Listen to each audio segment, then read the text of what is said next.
Hello friends, स्वागत है आपका हमारे YouTube channel study smart IQ में। और मैं हूं सबा परवीन। और आज हम फिर पढ़ने जा रहे हैं आरआरबी ग्रुप डी 2025 के लिए जीके जीएस की क्लास, जिसमें हम डिस्कस कर रहे हैं प्रीवियस ईयर क्वेश्चन। और ये हमारी क्लास 45 है। इससे पहले हम 44 क्लासेस कर चुके हैं। और आज इस क्लास में हम पढ़ेंगे 12 सितंबर 2022 के शिफ्ट 1 के जीके जीएस के प्रीवियस ईयर क्वेश्चन के एमसीक्यू। सो आई होप आपको ये वीडियो पसंद आए। और ऐसे ही वीडियो देखने के लिए हमारे चैनल को लाइक करें, शेयर करें और सब्सक्राइब करना ना भूलें। चलिए स्टार्ट करते हैं। फर्स्ट है, हीराकुंड बांध उड़ीसा और छत्तीसगढ़ के बीच डैश नदी जिन पर यह बांध बनाया गया है उसके जल वितरण को लेकर विवाद हेतु चर्चा में था। तो हीराकुंड बांध जो कि उड़ीसा और छत्तीसगढ़ के बीच ये किस नदी पर बना है? तो यह बना है महानदी पर। ठीक है, महानदी के बीच बना है हीराकुंड बांध, उड़ीसा और छत्तीसगढ़ के बीच महानदी पर। ओके, फिर अब हम बात करें दामोदर नदी। तो दामोदर नदी ये कहाँ से निकलती? तो यह निकलती है छोटा नागपुर पठार, छोटा नागपुर पठार खमरपट पहाड़ी से। ठीक है, छोटा नागपुर पठार खमरपट पहाड़ी से ये निकलती है। और दामोदर नदी इसे बंगाल का शोक कहा जाता है। ठीक है, दामोदर नदी इसे बंगाल का शोक कहा जाता है। ओके, फिर बात करें इंद्रावती नदी। तो इंद्रावती नदी यह है गोदावरी की सहायक नदी है। ठीक है, गोदावरी की सहायक नदी है। और ये कहाँ से निकलती? तो ये पूर्वी घाट से निकलती है। ओके, चलिए नेक्स्ट है, मुख्यतः निम्नलिखित में से किस राज्य में हॉर्नबिल और मोआत्सु उत्सव मनाए जाते हैं? तो किस राज्य में हॉर्नबिल और मोआत्सु उत्सव मनाए जाते हैं? नागालैंड, हिमाचल प्रदेश, पश्चिम बंगाल या उत्तर प्रदेश? तो यह त्योहार मनाए जाते हैं नागालैंड में। राइट आंसर है ऑप्शन ए, नागालैंड। ओके, चलिए नेक्स्ट है, बोरेक्स के निर्माण में निम्नलिखित में से किस यौगिक का उपयोग किया जाता है? तो बोरेक्स के निर्माण में बोसिंग सोडा का उपयोग किया जाता है। Right answer option A. Next है, एक गोलाकार दर्पण की फोकस दूरी डैश के बीच की दूरी होती है। तो एक गोलाकार दर्पण की फोकस दूरी यह ध्रुव और मुख्य फोकस के बीच की दूरी होती है। Right answer option B. Next है, वह प्रक्रिया जिसके द्वारा किसी कुंडली में विद्युत ऊर्जा उत्पन्न की जा सकती है इसमें शामिल है। तो वह प्रक्रिया जिसके द्वारा किसी कुंडली में विद्युत ऊर्जा उत्पन्न की जाती है तो यह है कुंडल और चुंबक की आपेक्षिक गति। राइट आंसर है ऑप्शन बी, कुंडल और चुंबक की आपेक्षिक गति। नेक्स्ट है, पादपों में निषेचन के बाद बीजांड किसमें परिवर्तित हो जाता है? तो पादपों में निषेचन के बाद बीजांड यह किसमें परिवर्तित हो जाता है? तो यह परिवर्तित हो जाता है बीज में। Right answer option C. Next है, वर्ष 2010 में आंध्र प्रदेश माइक्रो फाइनेंस संकट के बाद आरबीआई ने भारत में माइक्रो फाइनेंस संस्थाओं के क्षेत्र में मुद्दों और चिंताओं का अध्ययन करने के लिए किस समिति का गठन किया? तो आंध्र प्रदेश ने किस समिति का गठन किया? तो ये किया था मालेगाम समिति का गठन। Right answer option A. Next है, अवतल दर्पण की फोकस दूरी होती है। तो अवतल दर्पण की फोकस दूरी हमेशा यानी सदैव ऋणात्मक होती है। Right answer option B. Next है, वर्ष 1896 में महर्षि धोंडो केशव कर्वे ने विधवाओं और अन्य महिलाओं को शिक्षित करने के लिए डैश में एक आश्रम की स्थापना की, क्योंकि उनका मानना था कि शिक्षा के माध्यम से सशक्तिकरण होता है। तो उन्होंने आश्रम की स्थापना कहाँ की थी? तो ये की थी उन्होंने पुणे में। ठीक है ना, महर्षि धोंडो केशव कर्वे ने विधवाओं और अन्य महिलाओं को शिक्षित करने के लिए, ठीक है, पुणे में एक आश्रम की स्थापना की थी। ओके, नेक्स्ट है, पंचायती राज संस्थाओं में 73वें संशोधन द्वारा लाए गए बदलावों के बाद भारत के सभी राज्यों में एक समान डैश स्तरीय पंचायती राज संरचना है। तो पंचायती राज संस्थाओं 73वें संशोधन द्वारा 1992 में, ठीक है ना, 1992 में लाए गए बदलावों के बाद भारत के सभी राज्यों में एक समान तीन स्तरीय पंचायती राज संरचनाएं हैं। राइट आंसर है ऑप्शन ए 3। ओके, चलिए नेक्स्ट है वायुवीय श्वसन के संदर्भ में निम्नलिखित में से कौन सा कथन सही है। तो वायुवीय श्वसन के संदर्भ में कथन, तो इसमें कथन सही है माइटोकॉन्ड्रिया में पाइरूवेट का एक अणु 3 कार्बन डाइऑक्साइड अणुओं में खंडित हो जाता है।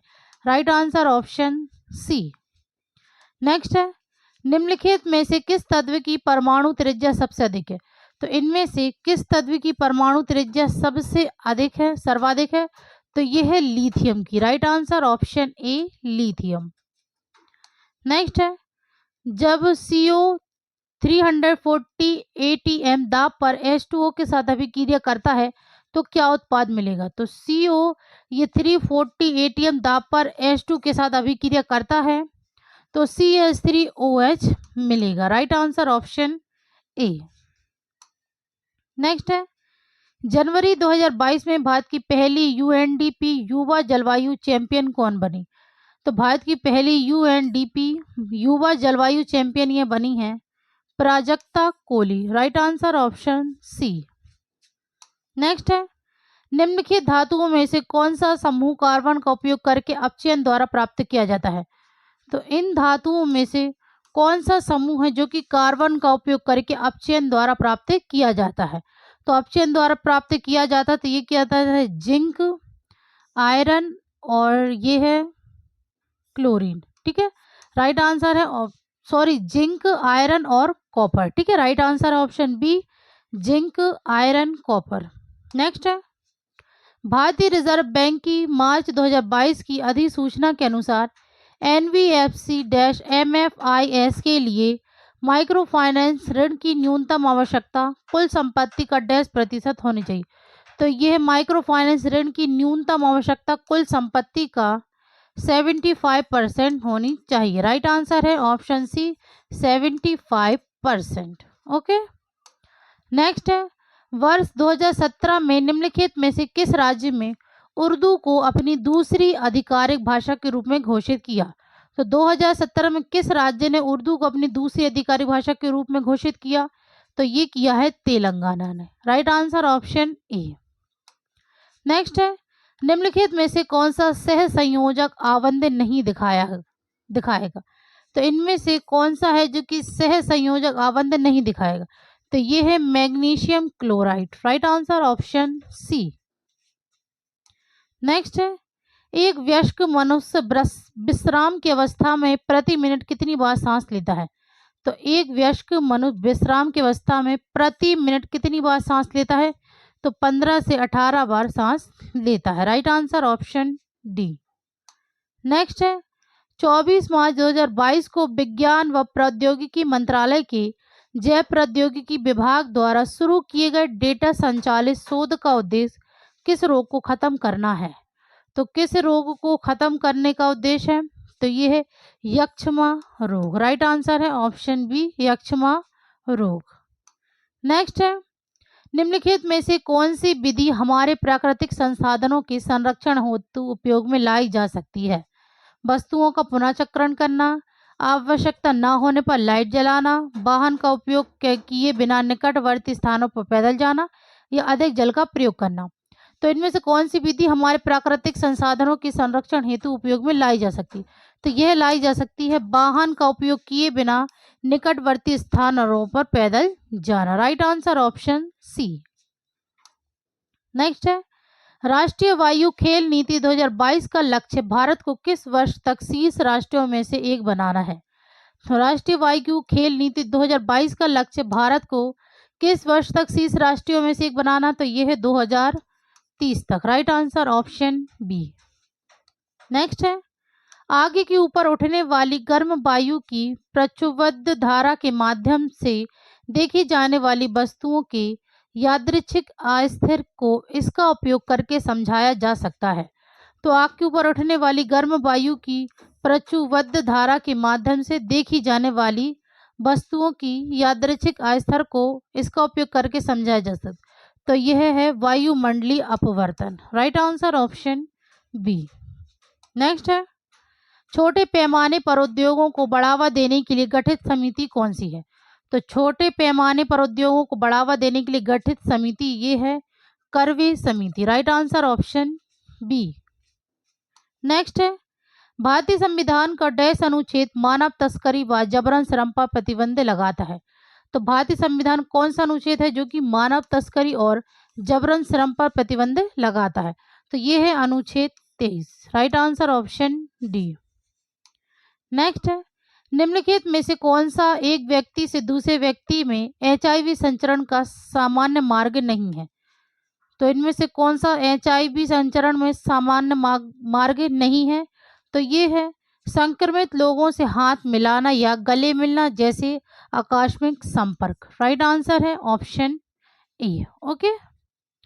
नेक्स्ट है, एक प्रकाश किरण कांच के प्रिज्म की अपवर्तक सतह AB पर आपतित होती है जो हवा में रखा है और दूसरी अपवर्तक सतह AC से बाहर निकलती है। निम्नलिखित कथनों पर विचार करें। पहला है, सतह AB पर अपवर्तन कोण आपतन कोण से कम होता है। दूसरा, सतह AC पर अपवर्तन कोण आपतन कोण से कम होता है। उपरोक्त में से कथन सही है? तो ऑप्शन ए ये सही है, सतह AB पर अपवर्तन कोण आपतन कोण से कम होता है। तो राइट आंसर है ऑप्शन सी केवल ए। नेक्स्ट है, भारतीय संविधान का पालन करना और राष्ट्रीय ध्वज तथा राष्ट्रगान का सम्मान करना हमारे संविधान में शामिल डैश मौलिक कर्तव्य है? तो संविधान का पालन करना, राष्ट्रीय ध्वज तथा राष्ट्रगान का सम्मान करना, ये हमारे संविधान में शामिल कौन सा मौलिक कर्तव्य है? तो ये पहला मौलिक कर्तव्य है। Right answer option D. Next है, स्वतंत्र भारत में पहला तेल क्षेत्र कहाँ खोजा गया था? तो स्वतंत्र भारत में पहला तेल क्षेत्र खोजा गया था असम में। Right answer option A. Next है, वर्ष 2022 में पृथ्वी अवलोकन उपग्रह को किस ऊंचाई पर सूर्य समकालिक ध्रुवीय कक्षा में स्थापित किया गया? तो 2022 में पृथ्वी अवलोकन उपग्रह को किस ऊंचाई पर सूर्य समकालिक ध्रुवीय कक्षा में स्थापित किया गया? तो ये किया गया 329 किलोमीटर। राइट आंसर है option C 329 kilometre. Okay. Next है, HCl के साथ कॉपर ऑक्साइड की अभिक्रिया के लिए निम्नलिखित में से कौन सा कथन सही है? तो HCl के साथ कॉपर ऑक्साइड की अभिक्रिया, तो इनमें से कौन सा कथन सही है? तो ये है CuCl2 बनता है। Right answer option D. Next है, निम्नलिखित में से कौन सा गैर लाभकारी संगठन उड़ान नामक एक प्रमुख कार्यक्रम चलाता है जो जुलाई 2022 तक स्कूल ना जाने वाली किशोर लड़कियां 11 से 14 वर्ष की आयु की त्वरित शिक्षा का समर्थन करता है? तो कौन सा गैर लाभकारी संगठन है? तो ये है केयर। राइट आंसर है option C, option A care. Okay. Next है, भोजन और अन्य पदार्थों का परिवहन चालनी नलिकाओं में आसनन सहचर कोशिकाओं की सहायता से ऊपर और नीचे दोनों दिशाओं में होता है। इस प्रक्रिया का नाम बताइए। तो इस प्रक्रिया का नाम है स्थानांतरण। Right answer option B. Next है, डैश दक्कन के पठार के अधिकांश हिस्से को कवर करता है जिसमें महाराष्ट्र, मध्य प्रदेश, गुजरात और आंध्र प्रदेश के कुछ हिस्से और तमिलनाडु के कुछ हिस्से शामिल हैं। तो ये है काली मृदा। ठीक है, काली मृदा जो कि दक्कन के पठार के अधिकांश हिस्से को कवर करता है। काली मृदा इसे रेगुर मृदा और काली कपास मृदा भी कहा जाता है। ठीक है, चलिए नेक्स्ट है, उच्च पोषी स्तरों में रसायनों के संचय की प्रक्रिया को क्या कहा जाता है? तो उच्च पोषी स्तरों में रसायनों के संचय की प्रक्रिया को कहा जाता है जैविक आवर्धन। Right answer option A. Next है, वर्ष 2022 में यूनेक्स सनराइज इंडिया ओपन में पुरुष एकल का खिताब किसने जीता? तो वर्ष 2022 में यूनेक्स सनराइज इंडिया ओपन में पुरुष एकल का खिताब ये जीता है लक्ष्य सेन ने। Right answer option A. Next है, डैश को यह धर्मात्मा व्यक्ति माना जाता है जिसने जैन धर्म को उसका वर्तमान स्वरूप दिया है? तो किसे धर्मात्मा व्यक्ति माना जाता है जिसने जैन धर्म को उसका वर्तमान स्वरूप दिया? तो यह माना जाता है महावीर को। महावीर ये 24वें और अंतिम तीर्थंकर थे। ठीक है, अंतिम तीर्थंकर थे महावीर। ऋषभदेव ये पहले तीर्थंकर थे। ठीक है, जैन धर्म के पहले तीर्थंकर थे ये, और महावीर ये 24वें और अंतिम तीर्थंकर। ठीक है, अंतिम। ओके, नेक्स्ट है मेंडलीव की आवर्त सारणी डैश में प्रकाशित हुई। मेंडलीव की आवर्त सारणी कब प्रकाशित हुई थी? तो ये हुई थी 1872 में। Right answer option C. Next है यदि समान लंबाई और मोटाई के टंगस्टन, मैग्नीन और कठोर रबर के तारों पर समान विभवांतर लगाया जाए तो यदि समान लंबाई और मोटाई के टंगस्टन, मैग्नीन और कठोर रबर के तारों पर समान विभवांतर लगाया जाए तो अधिकतम धारा टंगस्टन से होकर गुजरेगी। राइट आंसर है ऑप्शन ए। नेक्स्ट है क्षण चुंबक के बाह्य चुंबकीय क्षेत्र रेखाओं से संबंधित गलत कथन का चयन कीजिए। तो क्षण चुंबक के बाह्य चुंबकीय क्षेत्र रेखाओं में संबंधित गलत कथन कौन सा है? तो पहला है क्षेत्र रेखाएं दक्षिणी ध्रुव पर विलीन हो जाती। तो ये कथन तो सही है। फिर है क्षेत्र रेखाएं एक दूसरे को प्रतिच्छेदित नहीं करती। तो ये भी सही है। फिर क्षेत्र रेखाएं उत्तरी ध्रुव से निकलती हैं। तो ये भी सही है।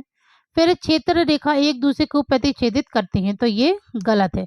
ठीक है, तो राइट आंसर होगा ऑप्शन डी। क्षण चुंबक के बाह्य चुंबकीय क्षेत्र रेखाओं से संबंधित गलत कथन है कि क्षेत्र रेखाएं एक दूसरे को प्रतिच्छेदित नहीं करती, बल्कि ये एक दूसरे को प्रतिच्छेदित नहीं करती हैं, और यहाँ पे दिया है करती हैं, तो ये गलत है। ओके, तो ये थी आज की हमारी क्लास आरआरबी ग्रुप डी 2025 की जी के जीएस की क्लास। आई होप आपको ये वीडियो पसंद आई हो, और ऐसे ही वीडियो देखने के लिए हमारे चैनल को लाइक करें, शेयर करें, सब्सक्राइब करें। Thank you.